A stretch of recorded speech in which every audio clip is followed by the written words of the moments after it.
Hi.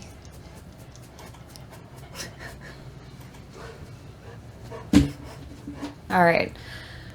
Gerard John Schaefer Jr., also known by the nicknames the Hangman, the Killer Cop, and the Butcher of Blind Creek. In 1973, he was convicted of the murders of Susan Place and Georgia Jessup, two teenagers from Florida. He is suspected in dozens of other murders and cases of missing women. I hate this guy's face. Look at his freaking stupid face. Schaefer was the oldest of 3 children, all born to his namesake, Gerard John Schaefer Sr., and their mother, of course, Doris Marie Schaefer. He was born in Neenah, Wisconsin?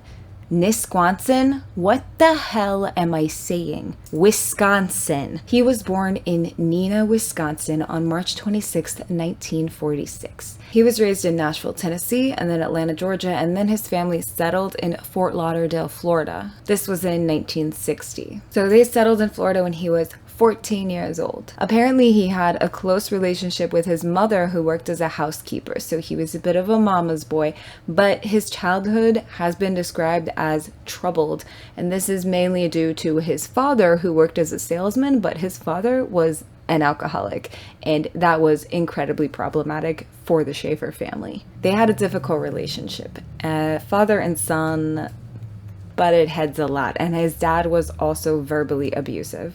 I swear to God, someone on a motorcycle just goes back and forth. They're like, I know you're filming in there. I'm just gonna... It's really annoying.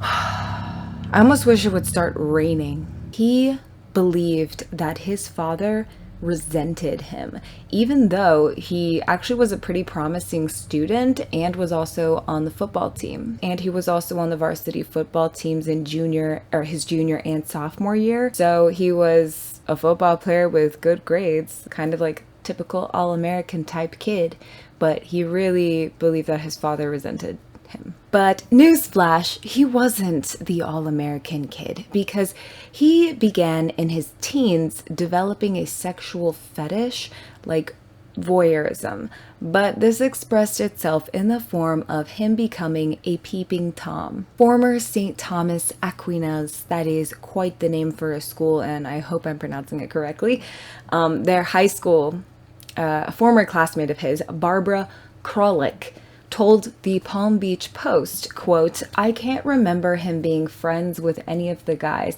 He was always on the outside looking in. As a matter of fact, the only thing I remember is that I always had to tuck my skirt under my legs because he would practically stand on his head to look up a girl's skirt.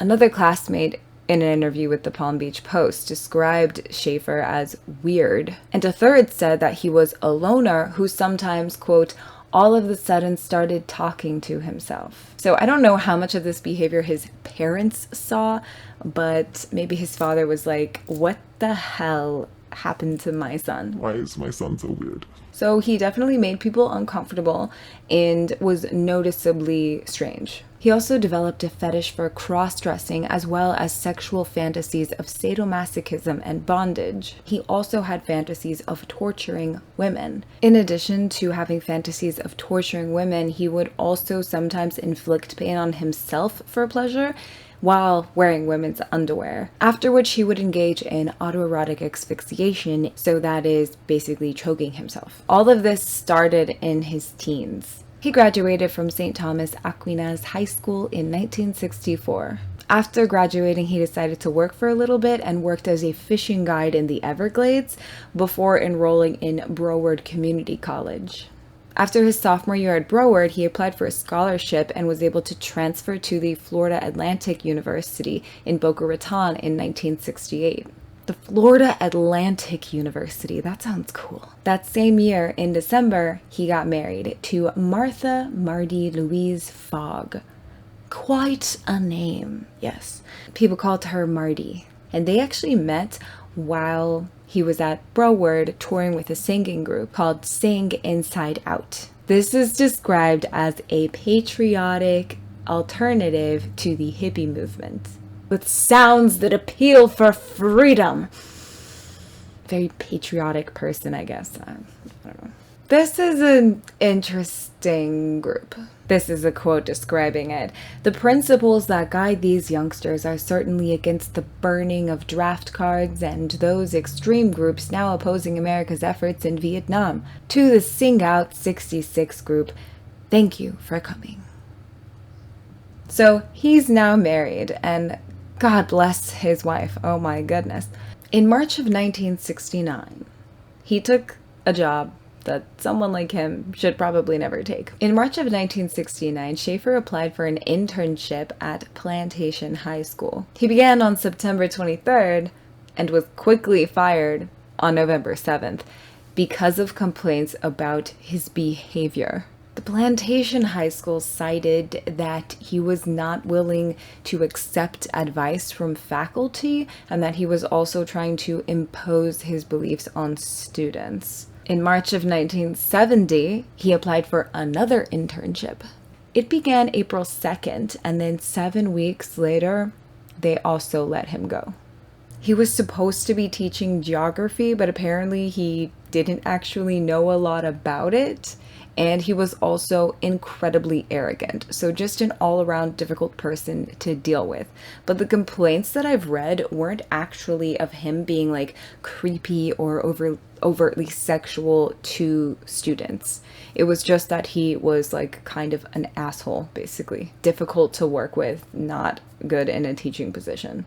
So he's lost 2 of his teaching internships, and he doesn't go for teaching again.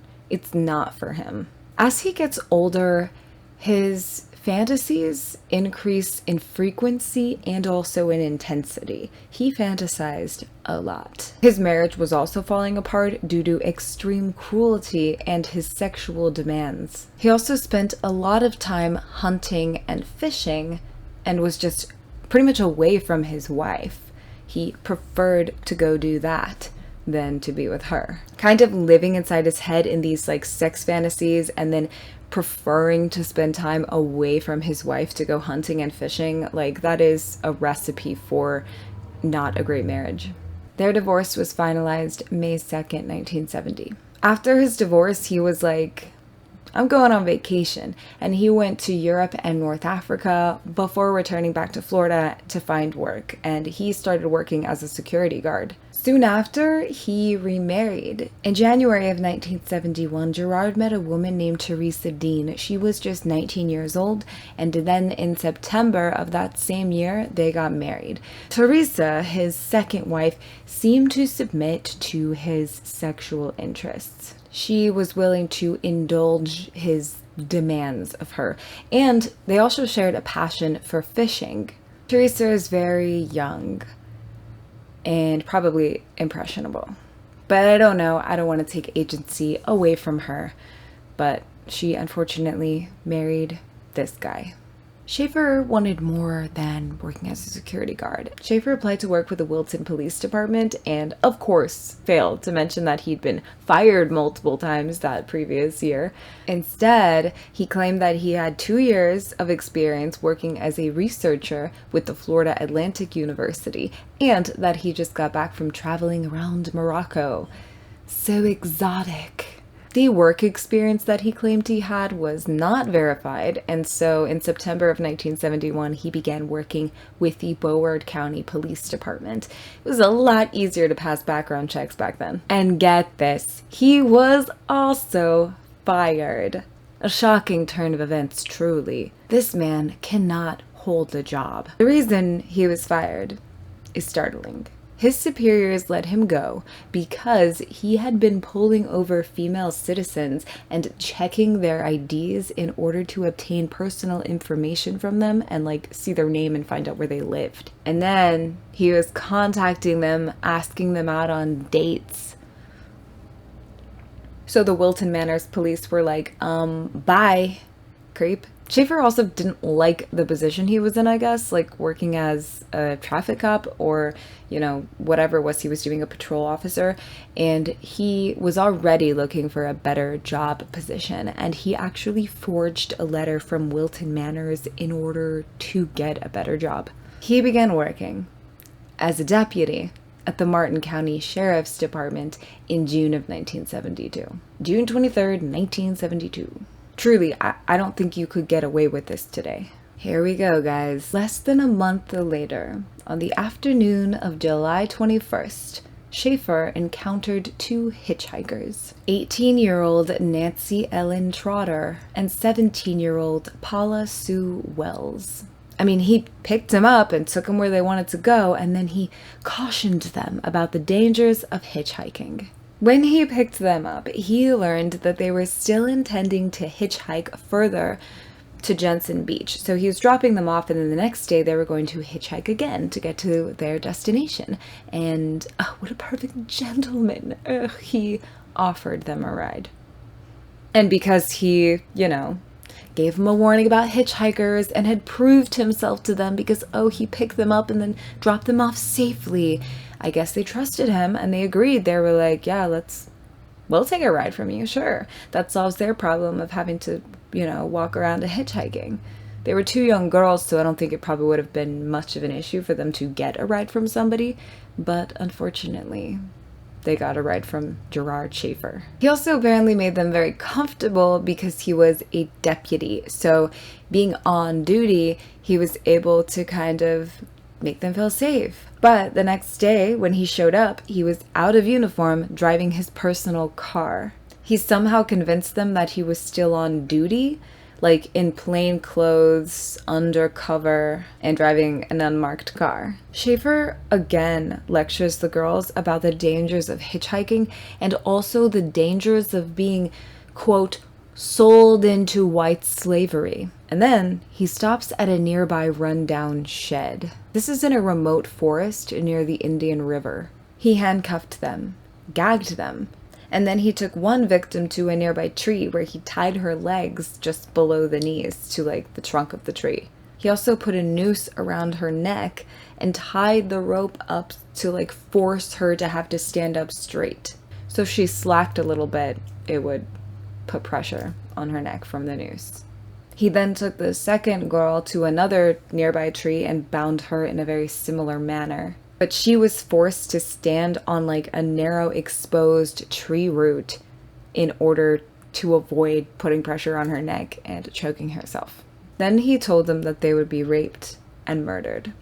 But at that moment, an urgent radio dispatch came over, and he essentially was told through the radio that he needed to report back to the police station. So he left, but before he left, he told the girls not to try and run away and to stay where they were because he wasn't going to be very far down the street, so he'd be close by, and that he was actually meeting with somebody who he was planning to sell them to. He returned about 2 hours later to find that both of the girls, luckily, had been able to escape. His response to this is kind of hilarious. He freaks out. He panics, and he drives back to his house as quickly as he can, and he calls the sheriff. He calls Sheriff Robert Crowder, and this is what he tells him, quote, "I've done something very foolish. You'll be mad at me." He explained that he wanted to teach these two girls a lesson and that he overdid his job. That was his defense in all this. He was trying to teach them a lesson about hitchhiking, to explain the dangers and put them in this position so that they would experience so much fear that they would never hitchhike again. But he explained to his boss that he had abandoned these two girls not far from the Indian River. Sheriff Crowder and Lieutenant Melvin Waldron, that's the name out of a David Lynch movie, they immediately ran out to rescue the women to see if they could find them. And this is shocking. When I first heard the story, I thought maybe, they had got away and were able to get themselves out of the ropes and stuff. But they found Nancy Trotter with her hands still bound behind her back, kicking through the river. She was trying to swim with her arms bound behind her back.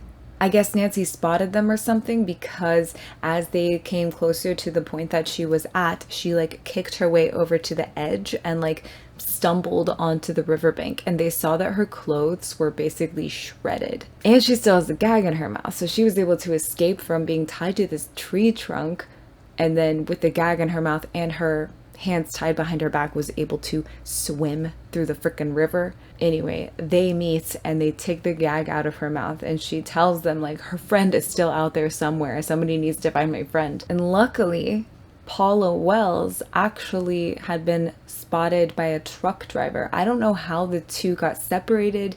Maybe Paula had like freed herself first and somehow was able to, you know, encounter a truck driver, but this guy took her to the police station. So she and her friend were both recovered by law enforcement and met at the police station together again and were able to recount everything that had happened to them. And Schaefer over here, like a little puppy dog, just explaining that I was just teaching him a lesson, guys.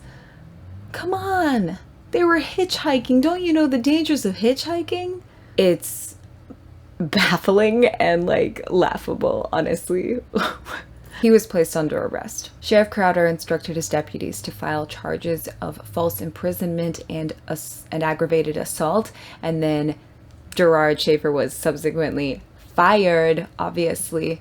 Again, how many jobs is this already? Like 5? Oy, this guy. Schaefer was able to post his $15,000 bail and was back at home with his wife. Lucky her. And he got another job at Quick Check. His wife and in-laws noted that there was no change in his demeanor, which I thought was interesting because he was described as being like panicked that these women escaped, and I guess was trying to get his like buddies at the police force to back him up or whatever. But they believed his story. Not the police officers, obviously, but the family, his wife and in-laws, believed his story, that he was just trying to teach these hitchhikers a lesson. What a great guy. God, it's such a shame you're not part of the police department anymore. You were really protecting our community. You were a pillar, Gerard. I can't believe this injustice has happened to you. I think that probably the bond of having in-laws and like being married blinds people to that because they're stuck in this situation. It's not easy to get out of that kind of thing, and like they're family at this point. So I think that it was difficult for them to accept the truth, but they will eventually be forced to confront this because it doesn't end here. Not even close. I had to take a break and get a soda. Man, all that was crazy. I was thinking about it, and like, he never would have got that job if they checked his recommendation letter.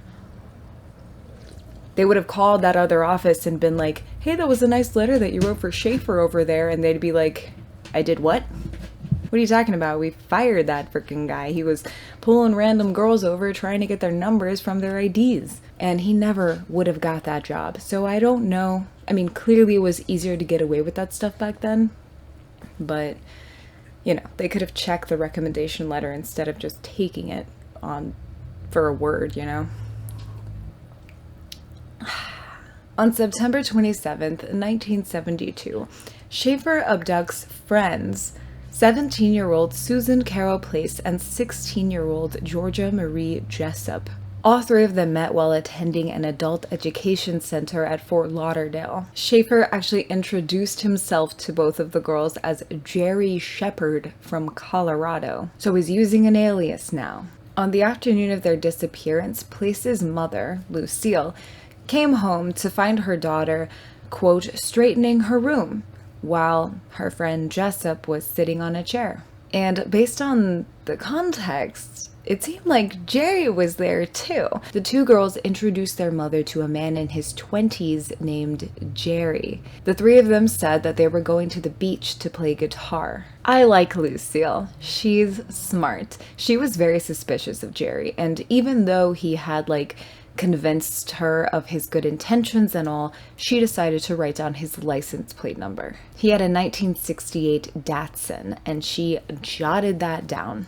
The description of events says that Place tearfully assured her mother that they would just be gone, quote, just for a little while, and that she would remain in contact with her mom. Presumably that meant to like call her on a payphone or something to tell her that she was okay. The girls left with Schaefer at approximately 8:45 p.m. The description of her tearfully telling her mother this was strange to me. Why tearfully? I still don't know. That's a head scratcher.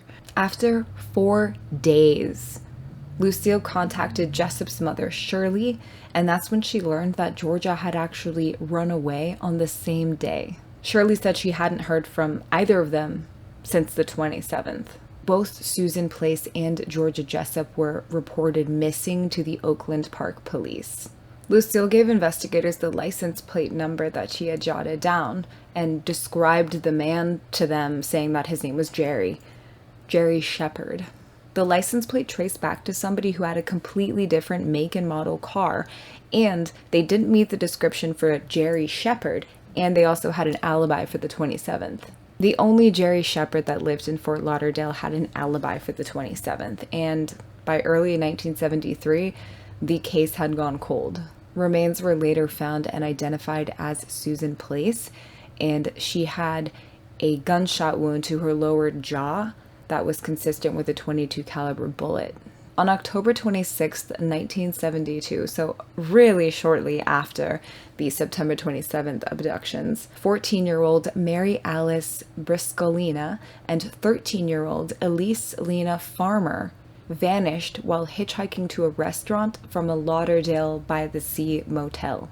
This happened less than a month after Susan Place and Georgia Jessup went missing. Both Briscolina and Farmer's remains were found in some undergrowth near Sunrise Boulevard, which is near the city of Plantation, and both of their bodies were found with their legs spread apart. Their remains were found on April 1st of 1973. And the people who found them, this is so heartbreaking, like imagine this. It was a father and son who were looking for aluminum cans. So they're looking for discarded aluminum cans on Hutchinson Island, and this location was very close to where Trotter and Wells had been attacked.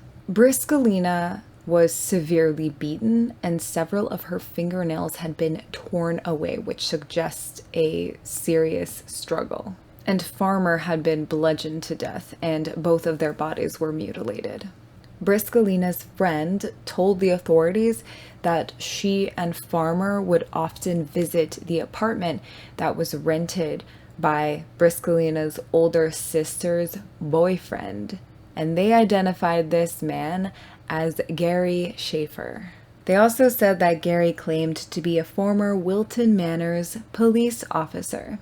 Going back on the timeline just a little bit, in December of 1972, Schaefer appeared in court in relation to the Trotter and Wells abductions. And due to a plea bargain, which his attorney strongly suggested Schaefer take, Schaefer pled guilty to just one count of aggravated assault. For this, he received 1 year in jail, with the possibility of parole after just 6 months, and then 3 years probation after that. The sentencing took place on December 22nd of 1972, and the judge, because of the proximity to the holidays, allowed like a formal postponement of his sentencing to begin after the holidays.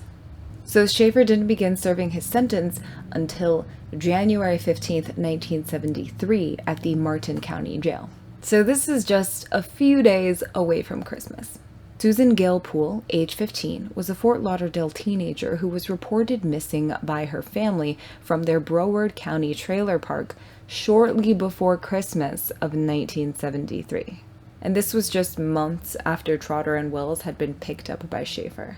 Then, a few days before Schaefer was supposed to start his sentencing on January 11th, 1973, 19-year-old hitchhikers Colette Marie Goodenough and Barbara Ann Wilcox disappeared while hitchhiking from Sioux City, Iowa, to Florida. They were last seen alive in Biloxi, Mississippi. Before their disappearance, Schaefer made a long-distance phone call from his home in Cedar Rapids, Iowa, to Florida. So he was there. Cedar Rapids is just a 4-hour drive from Sioux City. A father and son discovered decomposed remains both inside and around a hole that had been dug 200 feet from the nearest dirt road in Oak Hammock Park, Port St. Lucia, Florida. The hole was 2 feet and 3 inches deep, and there were scratch marks on a tree that was immediately outside of it, which suggests that someone had been bound to it. One victim wore remnants of blue jeans with a circular patch of the cartoon character Roadrunner.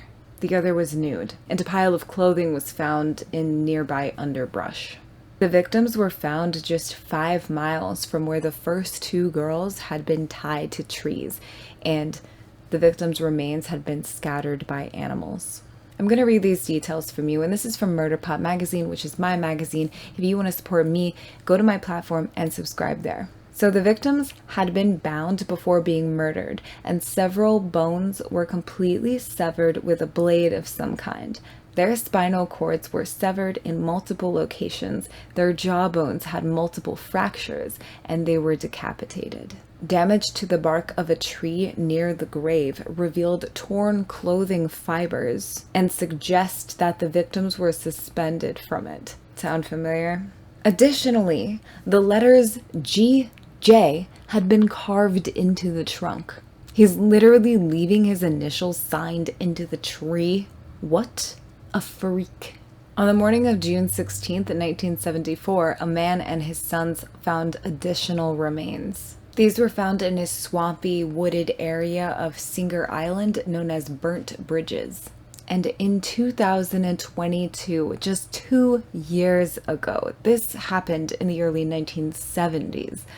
But in 2022, the remains were finally identified as Suzanne Gale Poole. She had for so long been known as the Singer Island Jane Doe, but genetic genealogists helped the Palm Beach County Sheriff's Office to identify her. Palm Beach County Detective Bill Springer said, quote, "She was tied up in the mangroves with wire to a tree.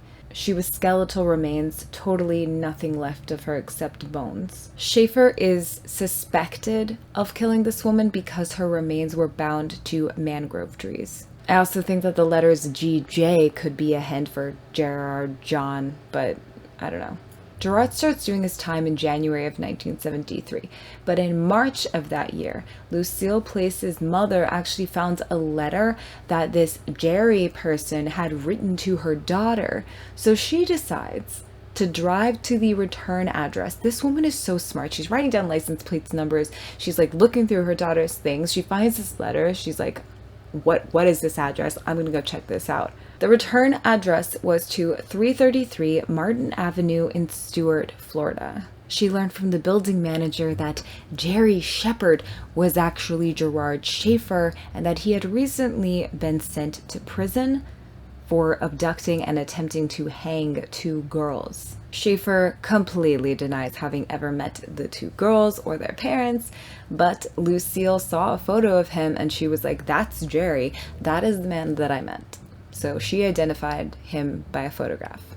With the locations and the initials carved into the tree and the unlikely similarities between the disappearances and murders of Colette Marie Goodenough and Barbara Ann Wilcox and the earlier abductions, and then Lucille Place's positive identification of Gerard Schaefer from the photograph that she saw, all of this was enough to get a search warrant for Schaefer's home and vehicle, and also a warrant to search the house of his mother who lived in Fort Lauderdale. And here's where it gets cringe. At his mother's house, behind a locked door, presumably his old bedroom door, they found hundreds of pages of paper that were all gruesome stories written by Schaefer himself. These stories could not have been more on the nose. The stories were about kidnapping, humiliation, torture, rape, and the murder, execution of girls by hanging, young girls, teenage girls, and young women. The stories refer to them as whores, sluts, and harlots, and some of them contained illustrations even. This is from Murderpot Magazine, murderpm.com.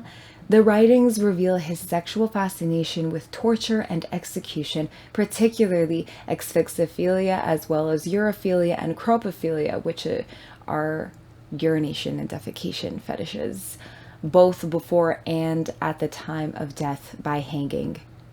Ew. Some of the stories resemble crimes he is known to have committed. He was also known to return to the scene of his crimes to either collect trophies or commit acts of necrophilia with dismembered bodies. Also found at his mother's Fort Lauderdale residence were 11 guns, bags filled with live and spent cartridges, so he was picking up rounds that he shot, presumably, 13 hunting knives, sections of rope, and collection of softcore pornography magazines modified to depict urinating women bound with ropes. So I guess he was drawing in his porno mags, hanging from trees or other makeshift gallows, or with bullet wounds. I hate this guy so much. I hate him. Other images include dozens of Polaroids depicting Schaefer in female clothing, simulating his own hanging in this manner. And still more that depict women who have been hanged and or mutilated. Authorities were unable to identify the subjects of these photographs. Police also found a letter from a friend who he had made while he was traveling in Morocco in 1970. Found with this letter were a large number of pictures, some of women who had been mutilated by knives. Also found with the letter were a large number of pictures, some of which depicted women who had been mutilated by different bladed weapons. This next item that they found was particularly creepy to me because it dates back so far. Investigators found a jewelry box that contained women's passports and driver's licenses and jewelry like a gold locket inscribed with the name Lee, which was determined to belong to Lee Heinlein Bondies. I hope I'm saying her name correctly. She was a neighbor of Schaefer's when they were teenagers. She has been missing since September of 1969. Lee Bondies was 24 when she went missing, and she disappeared after telling her husband that she might have a job opportunity with the CIA. Apparently, her neighbor, Gerard Schaefer, was supposed to give her a ride to the airport. He claims that she never called him back regarding this ride, so he had nothing to do with it. But the police believe that he murdered her. Her skull was found with 3 bullet holes in it at a construction site in Palm Beach County in 1978. Also recovered was the driver's license of Barbara Ann Wilcox, a passport belonging to Colette Marie Goodenough, and teeth and bone that authorities determined belonged to a minimum of 8 different victims. Also found in his jewelry box was a distinctive gold chain and a Madonna pin that belonged to Mary Alice Briscolina. Sorry for reading a lot of it to you. I just want it to be exact, and it is from my own magazine, so it's just sometimes easier for me to read the words. I don't have like a teleprompter or anything, so yeah. Schaefer's own residence in Martin County yielded 2 human teeth in a plastic container. These were kept in the master bedroom, as well as a number of different weapons, like knives and firearms. And there was also a blood-stained pillowcase. There is another name connected to this case. Carmen Hallock, age 22. She disappeared after telling her sister-in-law that she was going on a date with Schaefer, and apparently part of this date was arranged to discuss a government job opportunity for her, which sounds very similar to the Bondies issue.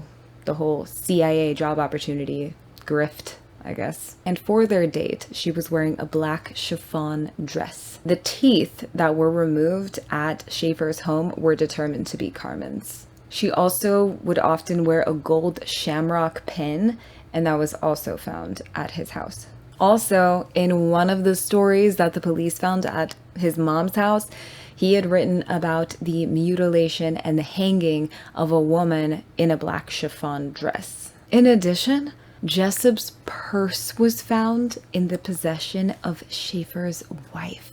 She told the police that he had given it to her as a gift the previous November. He gave his wife that purse just over a month after those girls went missing. He also apparently then tried to convince his brother-in-law and his wife to get rid of the purse because he thought that the police might use it to frame him.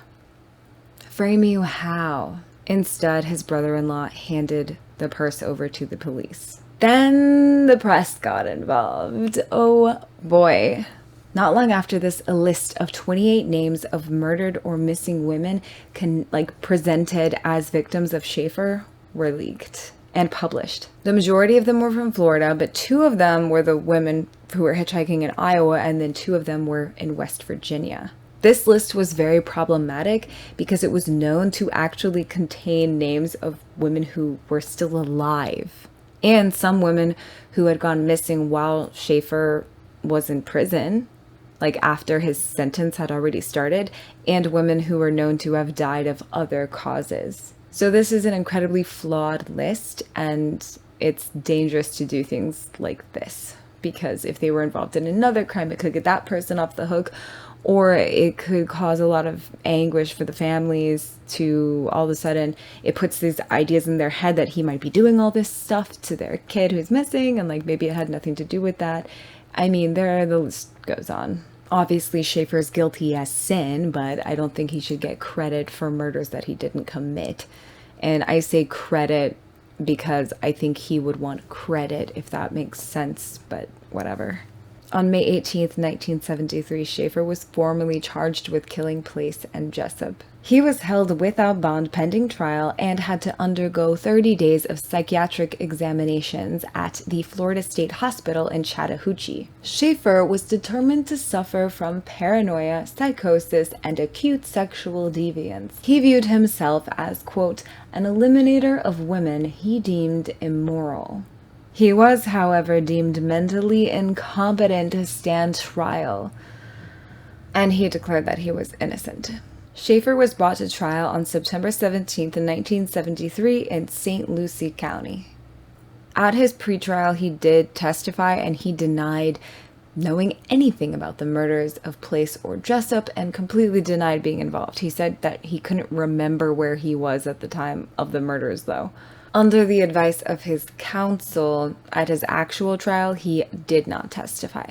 Look at this stupid photo of him. He's so stupid. The jury deliberated for just over 5 hours before delivering the verdict of guilty on both counts of first-degree murder.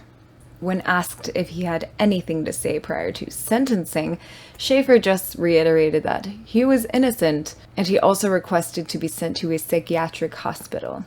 But luckily, he was sentenced to 2 concurrent life sentences in prison where he belongs. Lucille Place, Susan's mother, who helped to identify her daughter's killer, told the press this, quote, at first I thought I'd like to see him dead, but I think people suffer more with confinement. Death is the easy way out, just as long as he's never on the streets again. She's so right, and I have to agree. I am for the death penalty, but I also do think that, being confined in jail as long as you never get out can be terrible. It can be torturous. So Schaefer, of course, maintained his innocence, claiming he was framed by overzealous prosecutors, corrupt law enforcement, and even his defense attorney, Elton Schwartz. Who, get this, you guys, his defense attorney married Schaefer's second wife.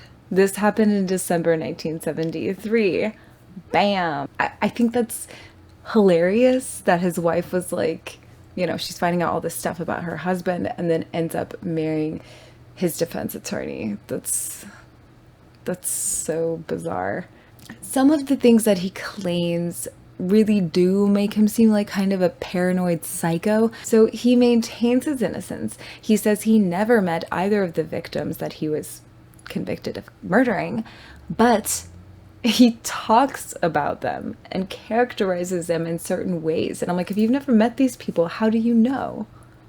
This is what he says about Place and Jessup. He frequently and falsely described Place and Jessup as heroin users, police informants, and promiscuous. and he sometimes insulted their parents as well. While in prison, many of his fellow inmates suspected him of being an informant, which I find hilarious and completely believable. The fact that he, was trying to lure women with government jobs or a CIA job, stuff like that, and just, being described as a paranoid person. It seems like he was interested in that kind of line of work. He tried to be a police officer. He's a total mess, honestly. In the early years of his confinement, he was placed in solitary for prison mail violations because he was trying to solicit, through mail, for people to send him female undergarments. He spent most of his time in prison devoted to writing correspondence to people and also just writing. What he described this as a new writing genre. He called it killer fiction. Yeah, that's real original. He described this genre as not glorifying violence, but enabling someone to see acts of murder and necrophilia in graphic reality from the killer's perspective. He claimed that these writings were complete fiction, but police actually believe that some of his writings incorporated his own criminal activities. Which I believe because when they went to his mom's house, they found hundreds of pages of him writing stories that literally incorporated things that he actually did, so that just makes sense. In 1983, Schaefer was transferred to the Avon Park Correctional Institution. While he was there, he actually assisted authorities in collecting evidence and convicting a pedophile. This guy's name was Mervyn Eric Cross. This guy had been running an international child pornography operation from prison. The information Schaefer provided also resulted in the arrest and conviction of 2 perpetrators, one of whom was a school teacher. This also resulted in the seizure of thousands of indecent images of children across 4 states. So at least he put his psychotic ass to use while incarcerated. The pedophile, Mervyn Cross, was transferred to a federal state prison where his mail was very closely monitored, and Schaefer returned to the Florida State Prison in 1985. He stayed busy in prison. He filed a number of frivolous lawsuits against some writers. One of these lawsuits he filed against a true crime writer named Patrick Kendrick in 1993. So Schaefer had written a letter, but he was masquerading as being a college student, and he asked for advice on how to overcome nervous intimidation when meeting the deadliest killer ever, who was believed to be worse than Ted Bundy. Quote, worse than Ted Bundy. I'm assuming that he was referring to himself. I don't know. Kendrick saw right through this little genius plot of Schaefer pretending to be a college student, and he tersely wrote back that there was little reason to be intimidated by Schaefer, who he called, quote, a middle-aged, pale, and doughy wimp who preyed on victims that were physically and psychologically weaker than him. Obviously, this deeply bothered Schaefer, who filed a $500,000 lawsuit against Kendrick. This was ultimately settled out of court. Basically, Schaefer didn't like Kendrick, and that's how all of this came about. I think he has serious control issues, and being in prison made him even, have even a harder time with that.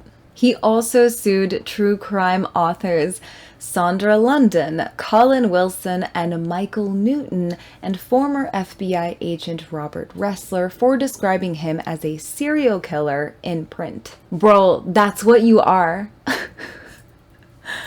I guess he struggled with that. Yeah. But it gets even weirder because Sondra London, the journalist, true crime writer, one of the ones he sued, actually had been Schaefer's girlfriend in high school briefly.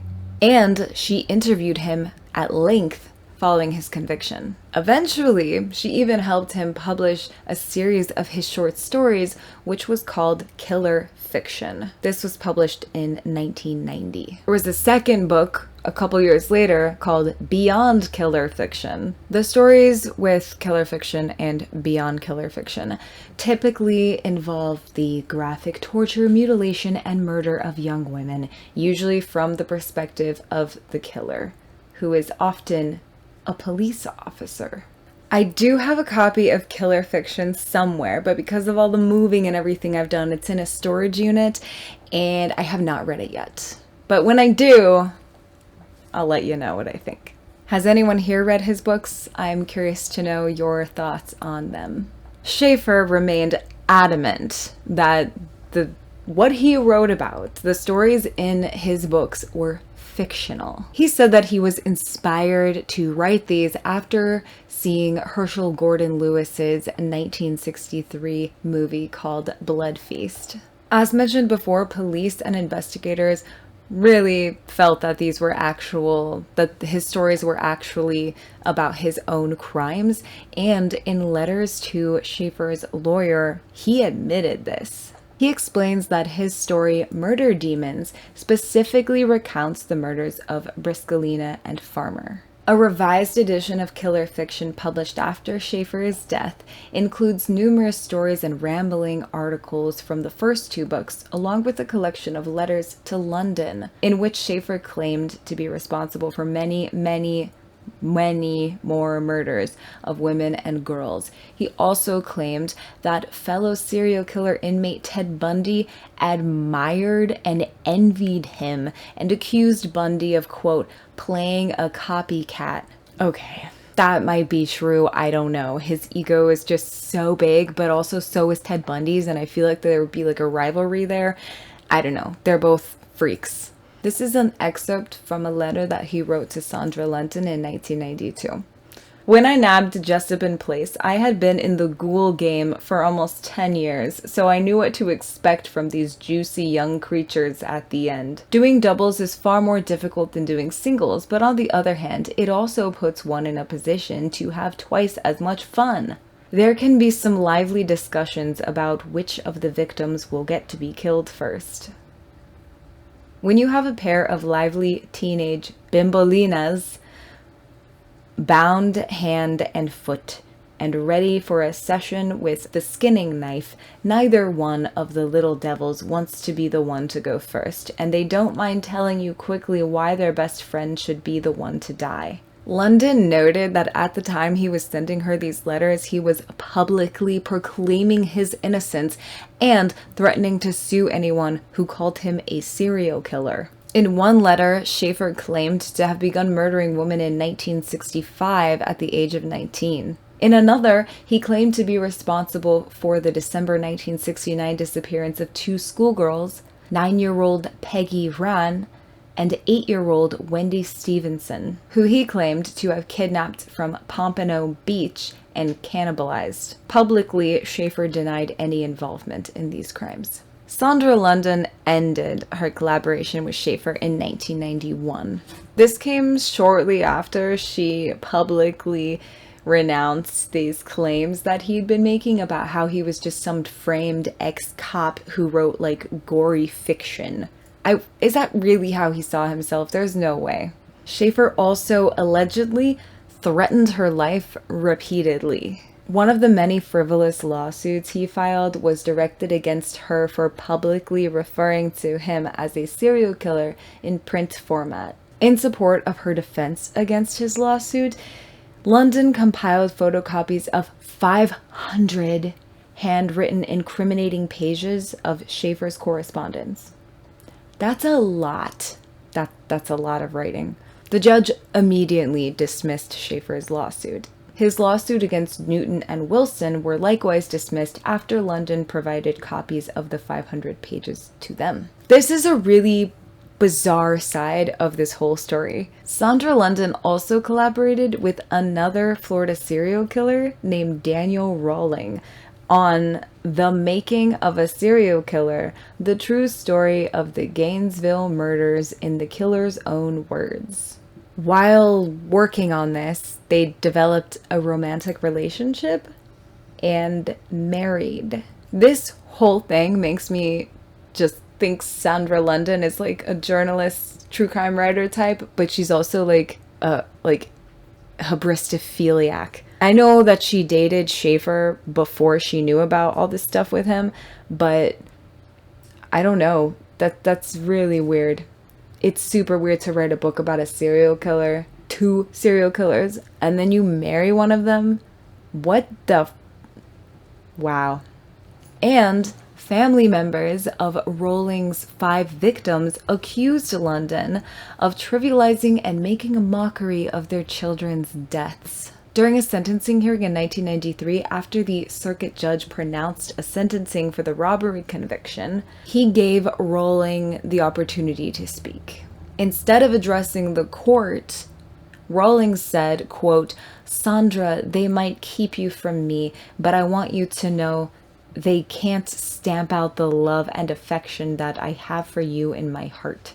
Rowling then proceeded to serenade London with a love song he had written for her, which included the lyrics, quote, "Just tell me, baby, what were my words? As all my tears run together, baby, just like rain." How touching. Okay.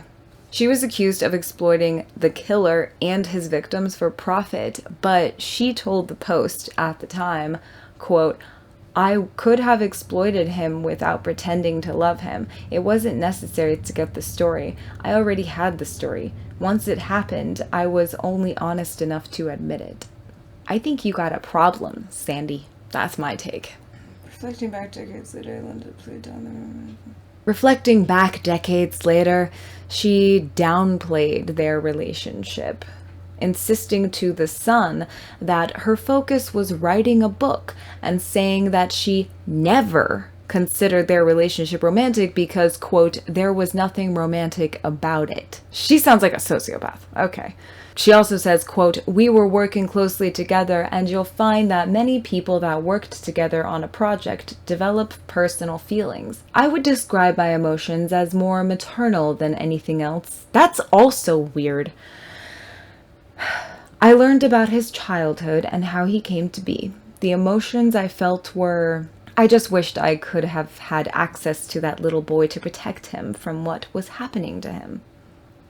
Schaefer's lawsuit with Kendrick was still ongoing when on December 3rd, 1995, he was killed. He was stabbed over 40 times in the face, head, neck, and body. His throat was slashed and his right eye destroyed, and several of his ribs were fractured. His body was found on the floor of his cell after a fellow inmate informed the staff of his death. According to prison officials, a 32-year-old fellow inmate killed Schaefer after an argument over who received the final cup of hot water. Well, that seemed reasonable. Vincent Faustino Rivera was convicted of Schaefer's murder in 1999. He never confessed to the crime and never indicated any motive he may have had. It is suspected that he was murdered for being a prison informant because supposedly just before he was killed, he leaked confidential information about a fellow inmate who was, I guess, well respected and powerful. So this would have been the consequence of that. In the year leading up to the murder, other inmates repeatedly threw human waste at him and also set his prison cell on fire. Twice. Upon hearing of Schaefer's death, the mother of Georgia Jessup said, quote, "I've always believed he was going to get this. I just wish it had been sooner rather than later." The judge who presided over his murder trial, Cyrus Trowbridge, said, "He's finally gotten the death sentence he ultimately deserved but couldn't be given." At the time of his death, Broward County investigators were in the process of preparing 3 more murder charges, but there was no consensus as to when he began killing, so unfortunately that never happened while he was alive. The true number of Schaefer's victims will never be known. Even before his death, he encouraged speculation while simultaneously denying that he ever killed anyone and maintaining his innocence. He insisted to his death that all of the writing found during the search of his mother's house was not a collection of autobiographical confessions, but of his creative fiction. In addition to the victims already discussed, here are more. Belinda Hutchins, age 22, was a cocktail waitress who left with Schaefer in his blue Datsun. She was never seen again. Police found an address book that belonged to her in Schaefer's home with an entry for his alias, Jerry Shepherd. Schaefer claimed that he killed Nancy Leichner, age 21, and Pamela Natter, age 20. They were last seen hiking at Ocala National Forest. It was believed that they had drowned while swimming until Schaefer confessed to their murders. Deborah Lowe, age 13, disappeared while walking to school. Her books were found in a trash can about a block from her home. Deborah's family strongly believes that Schaefer was responsible for her disappearance. He had worked with her father, had previously visited the family home, and knew her schedule. Bonnie Taylor, age 20. She was known to have been pulled over by Schaefer while he was working at the Wilton Manors Police. She disappeared shortly after being pulled over by him and was never found. Elizabeth Wilt, age 22, she was visiting Florida from Arkansas for the Republican National Convention. She disappeared and her body has never been recovered. There is no meaningful evidence linking Schaefer to her disappearance, but he was active in the area at the time that she went missing, and so that is basically the connection that has been made by authorities. Schaefer also wrote a letter while in prison where he confessed to murdering 2 young girls, Peggy Rann, age 9, and Wendy Stevenson, age 8. This confession is considered unreliable. A witness thought to be the last person to see them alive described them in the company of a man whose physical description does not match Schaefer. Ultimately, what we know about Schaefer is that he was all over the place. He wouldn't confess to anything and said he was innocent, and then he was like writing letters and confessing to stuff apparently, and then he was writing fiction that was actually like confessions mixed in with the narrative. He is a mess. This guy was brutal and ruthless and hurt a lot of people, and that is a story of Gerard John Schaefer Jr., the butcher of Blind Creek. Thank you guys so much for watching. My name's Victoria Evans. Make sure you subscribe to my platform, murderpm.com. The link is in the description of this video. And be safe out there.